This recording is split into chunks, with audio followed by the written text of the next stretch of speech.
এখন চহৰৰ ৰেলৱে ষ্টেচনত এজন ভিক্ষাৰীয়ে যাত্ৰীৰ পৰা এপইচা দুপইচাকৈ ভিক্ষা কৰি জীৱন যাপন কৰিছিল। এদিন ভিক্ষাৰীজনে ভিক্ষা মাগি থকা অৱস্থাত দামী পোছাক পিন্ধা এজন মানুহক দেখিছিল আৰু মনতে ভাবিছিল এইজন হয়তো বহুত ধনী ব্যক্তি। এওঁৰ পৰা ভিক্ষা মাগিলে হয়তো যথেষ্ট পৰিমাণৰ ধন পোৱা যাব। এই বুলি ভাবি মনে ধনী বুলি ভবা ব্যক্তিজনৰ পৰা ভিক্ষা মাগিলে আৰু ক'লে, মহাশয় মোক কিবা এটা দিয়ক। ভিক্ষাৰীজনৰ কথা শুনি দামী কাপোৰ পিন্ধা ধনী ব্যক্তিজনে ক'লে, আপুনি সদায় খুজি থাকে, কেতিয়াবা কাৰোবাক কিবা এটা দিছেনে?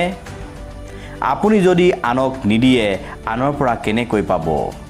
তেতিয়া ভিক্ষাৰীজনে ক'লে, মহাশয় মই এজন ভিক্ষাৰী, মই ভিক্ষা কৰি দিন কটাই আছোঁ, আনক দিব পৰা শক্তি মোৰ নাই। তেতিয়া ধনী ব্যক্তিজনে ক'লে, যদি আপুনি কাকো দিব নোৱাৰে তেন্তে কাৰোবাৰ পৰা কিবা এটা বিচৰা আপোনাৰ অধিকাৰ নাই, কাৰণ মই এজন ব্যৱসায়ী, মই সদায় লেনদেনত বিশ্বাস কৰোঁ। যদি আপুনি মোক কিবা এটা দিব পাৰে তেন্তে ময়ো আপোনাক কিবা এটা দিব পাৰিম। এই বুলি কৈ ধনী ব্যৱসায়ীজনে ট্ৰেইনত উঠি গুচি গ'ল। তাৰ পাছত ধনী ব্যৱসায়ীজনে কোৱা কথাবোৰ ভিক্ষাৰীজনে বাৰে বাৰে ভাবিবলৈ আৰম্ভ কৰিলে আৰু তেওঁৰ মনলৈ আহিলে যে মই ভিক্ষা কৰি ভালদৰে উপাৰ্জন কৰিব পৰা নাই, কেতিয়াও অধিক ধন আজিলৈকে পোৱা নাই, নিশ্চয় মই কাকো দিয়া নাই, সেইকাৰণে মই কাৰোবাৰ পৰা অধিক ধন আজিলৈকে পোৱা নাই। কিন্তু তেওঁ পুনৰ ভাবিলে যে মই এজন ভিক্ষাৰী, মই আনৰ পৰা খুজি মাগি খাওঁ, কিদৰে মই আনকো কিবা এটা দিব পাৰিম। তেওঁৰ পুনৰ মনতে ভাবিলে, আজিৰ পৰা মই কাৰোবাৰ পৰা কিবা এটা পালে ময়ো তেওঁক কিবা এটা দিবলৈ চেষ্টা কৰিম। এইবোৰ কথা ভাবোঁতে চিন্তুতে তেওঁৰ দুদিন পাৰ হৈ গ'ল, কিন্তু উত্তৰ একো বিচাৰি নাপালে। কিন্তু হঠাৎ ভিক্ষাৰীজনে ৰেলৱে ষ্টেচনত বহি থাকোঁতে ষ্টেচনৰ দাঁতিতে ধুনীয়াকৈ ফুলি থকা ফুলবোৰলৈ চকু পৰিল। তেওঁ লগে লগে ভাবি পেলালে, আজিৰ পৰা মই ভিক্ষা মাগোঁতে এপাহ ধুনীয়া ফুল ভিক্ষা দিয়া ব্যক্তিজনক উপহাৰ হিচাপে দিম। সেইদিন ধৰি ভিক্ষাৰীজনে ভিক্ষা মাগোঁতে লগতে ধুনীয়া ফুলৰ থোপা কিছুমান লগত ৰাখিছিল আৰু ভিক্ষা দিয়াৰ পিছত তেওঁ এপাহ ফুল আগবঢ়াই দিছিল আৰু ভিক্ষা দিয়াসকলে আনন্দ মনেৰে তেওঁৰ ফুলবোৰ গ্ৰহণ কৰিছিল। ভিক্ষাৰীজনে তেতিয়াৰ পৰা সদায় হাবি জংঘললৈ গৈছিল আৰু ফুল ছিঙি লগত ৰাখিছিল আৰু ভিক্ষা দিয়াৰ পিছত এপাহ ফুল ভিক্ষা দিওঁতাজনলৈ আগবঢ়াই দিছিল। এইদৰে কিছুদিন পাৰ হোৱাৰ পিছত ভিক্ষাৰীজনে অনুভৱ কৰিলে যে তেওঁক আগতকৈ অধিক ধন মানুহে দিবলৈ আৰম্ভ কৰিছে আৰু ক্ৰমাৎ তেওঁৰ ধনৰ পৰিমাণ লাহে লাহে বৃদ্ধি হ'বলৈ ধৰিছে।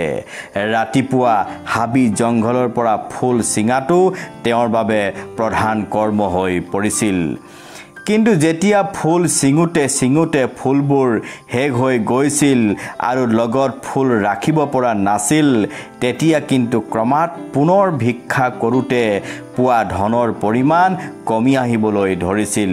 অৰ্থাৎ ফুল দিলে ভিক্ষা অধিক পায় আৰু ফুল দিব নোৱাৰিলে ভিক্ষা নাপায়।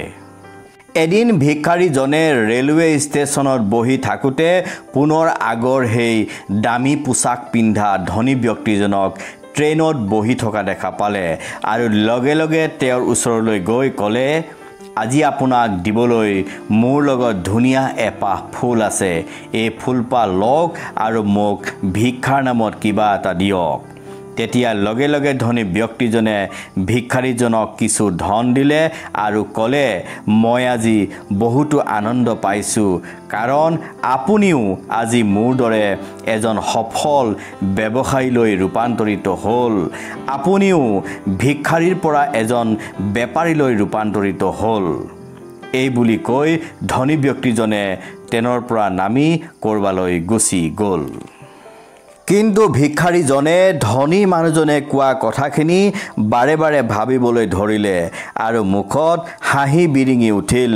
লগে লগে তেওঁ প্লেটফৰ্মত থিয় হৈ চিঞৰি চিঞৰি ক'বলৈ ধৰিলে, মই ভিক্ষাৰী নহয়, মই ভিক্ষাৰী নহয়, মই এজন ব্যৱসায়ী, মই এজন সফল বেপাৰী।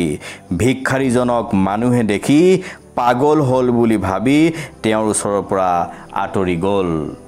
কিন্তু আচৰিত কথা, ভিক্ষাৰীজনক সেই দিন ধৰি সেই ৰেলৱে ষ্টেচনত আৰু দেখা নগ'ল।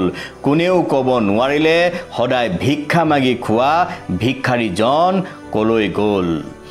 এইদৰে ছমাহ পাৰ হৈ গ'ল আৰু এদিন সেই ষ্টেচনত বহুত দামী কাপোৰ পিন্ধি দুজন ব্যক্তি ট্ৰেইনত কৰবালৈ গৈ আছিল আৰু এজনে আনজনক নমস্কাৰ জনাই হাতখন হেণ্ডশেক দিবলৈ আগবঢ়াই দিলে আৰু ক'লে, আপুনি মোক চিনি পাইছেনে? প্ৰথম ব্যক্তিজনে ক'লে, আপুনি মোক চিনি পোৱা নাই, আজিৰ দিনটো ধৰিলে আপুনি মোক 3 বাৰ লগ পাইছে। কিন্তু দ্বিতীয় ব্যক্তিজনে ক'লে, মই কিন্তু আপোনাক চিনি পোৱা নাই। প্ৰথম ব্যক্তিজনে পুনৰ ক'লে, আপুনি আৰু মই এই প্লেটফৰ্মত 2 বাৰ লগ হৈছোঁ। মই সেইজন ব্যক্তি যিজনে আপোনাৰ পৰা সদায় ভিক্ষা মাগিছিলোঁ আৰু আপুনি মোক প্ৰথমবাৰ কৈছিল জীৱনটোত মই কি কৰা উচিত আৰু দ্বিতীয়বাৰ লওঁতে কৈছিল আচলতে মই কোন। দ্বিতীয় ব্যক্তিজনে আচৰিত হৈ ক'লে, মই চিনি পালোঁ, আপুনি সেই ভিক্ষাৰীজন যিজনক মই প্ৰথমে ভিক্ষা দিয়া নাছিলোঁ আৰু দ্বিতীয়বাৰ ভিক্ষাৰ দিয়াৰ পিছত আপুনি মোক এপাহ ফুল দিছিল। কিন্তু আজি আপুনি ইমান দামী কাপোৰ পিন্ধি ক'লৈ যায়? তেতিয়া হাঁহি মাৰি প্ৰথমজন ব্যক্তিয়ে ক'লে, হয়, সেইজনে মই যিজন এসময়ত এজন ভিক্ষাৰী আছিলোঁ।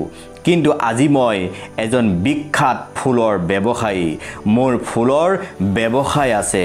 আজি এখন সভাত কিদৰে ফুলৰ ব্যৱসায় কৰিব পাৰি তাৰ ভাষণ দিবলৈ মোক নিমন্ত্ৰণ জনাইছে। সেই সভাখনত মুখ্য ব্যক্তি হিচাপে মোক নিমন্ত্ৰণ জনাইছে আৰু মই তালৈ গৈ আছোঁ। প্ৰথম ব্যক্তিজনে পুনৰ ক'লে, আপুনি মোক প্ৰথমে প্ৰকৃতিৰ নিয়মৰ কথা কৈছিল যে এই পৃথিৱীত দিলে পায়, নিদিলে একো নাপায়। আচলতে বাস্তৱ জীৱনত লেনদেনেই হৈছে জীয়াই থকাৰ এটা উপায়। কিন্তু মই সদায় নিজকে এজন ভিক্ষাৰী বুলিয়েই ভাবি আছিলোঁ। ইয়াৰ ওপৰত মই একো ভবা নাছিলোঁ। দ্বিতীয়বাৰ আপুনি মোক কৈছিল যে মই এজন ব্যৱসায়ী। সেই সময়তে মই বুজি পাইছিলোঁ বাস্তৱতে ময়ো এজন ব্যৱসায়ী হ'ব পাৰিম। সেই সময়ত মোক বহুতে ভিক্ষা দিছিল, কিন্তু মই আজি বুজিলোঁ মোক তেওঁলোকে ভিক্ষা দিয়া নাছিল, তেওঁলোকে মোক মই দিয়া ফুলৰ মূল্যহে দিছিল। ট্ৰেইনত ভিক্ষাৰ সলনি মই ফুল বেচিবলৈ আৰম্ভ কৰিছিলোঁ আৰু যথেষ্ট ধন মজুত কৰি আজি এজন সফল আৰু বিখ্যাত ফুলৰ ব্যৱসায়ী হিচাপে প্ৰতিষ্ঠিত হ'লোঁ। এই ধৰণৰ বহুতো কথা কৈ দুয়োজন ব্যক্তি প্লেটফৰ্মৰ পৰা নামি এখন দামী গাড়ীৰে চহৰৰ ফালে গুচি গ'ল। বন্ধু বান্ধৱীসকল, এই কাহিনীটিৰ পৰা আমি বহুতো মূল্যৱান কথা শিকিব পাৰোঁ। জীৱন লেনদেনৰ মাজেৰে অতিবাহিত হয়। এই সূত্ৰ ধনী ব্যক্তিজনে ভিক্ষাৰীজনক দিছিল আৰু এই পৃথিৱীত আনক দিলে নিজেও পায়, আনক নিদিলে নিজে আনৰ পৰা একো বিচাৰি নাপায়। প্ৰকৃতিৰ এই নিয়মৰ কথা ভিক্ষাৰীজনে বুজি পাইছিল আৰু নিজৰ চিন্তা ধাৰণা সম্পূৰ্ণভাৱে সলনি কৰি জীৱন উন্নতিৰ দিশে আগুৱাই লৈ গৈছিল আৰু এজন সফল প্ৰতিষ্ঠিত ব্যৱসায়ী হিচাপে নিজকে স্বীকৃতি দিব পাৰিছিল। বন্ধু বান্ধৱীসকল, সেইকাৰণে আমিও কেতিয়াও নিজকে সৰু, নোৱাৰিম, মোৰ দ্বাৰা নহ'ব বুলি কৈ নিজকে নিষ্ক্ৰিয় কৰি তুলিব নালাগে। ধন্যবাদ।